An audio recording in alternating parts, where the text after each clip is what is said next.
Are you virgin Geeth? So virginity పోవడానికి కూడా ముహూర్తం పెట్టేసుకున్నాం ఆల్రెడీ. దాన్నే పెళ్ళి అంటారు కాదు, 11th జూలై. ఓ 11th జూలై కాదు. ఇప్పుడు హౌ వర్జినిటీ ఈజ్ ఇంపార్టెంట్ అంటే మీరు ఏం చెప్తారు?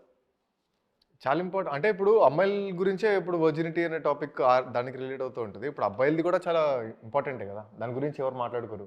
ఇప్పుడు నీ ఫస్ట్ గర్ల్ ఫ్రెండ్ ఎవరో నాకు లేదు సార్. అదే కరెక్ట్. మిత్రా శర్మ. సో అంటే అది చాలా ప్యూర్ ఎమోషన్ కదా అది. ఎందుకంటే మనం లవ్ చేసిన అమ్మాయి కోసం ఎంత దూరం వెళ్ళిపోతాం కదా.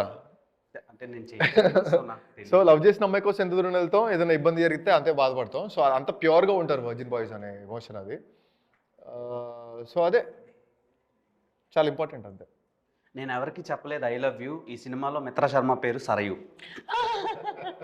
సో సరయు క్యారెక్టర్లో బయట మీరు చాలా లావిష్గా కనిపిస్తారు, సినిమాలో చాలా అమాయకమైన రోల్ చేశారు. Reasons behind that. And Geetanand గారితో రొమాంటిక్ సీన్స్ కనిపించినప్పుడు కొంచెం నాకు చాలా రియలిస్టిక్ ఇన్వాల్వ్ అయిపోయాను. లేదు అలాంటివి ఏం లేదు. చాలా హర్ట్ అయ్యో.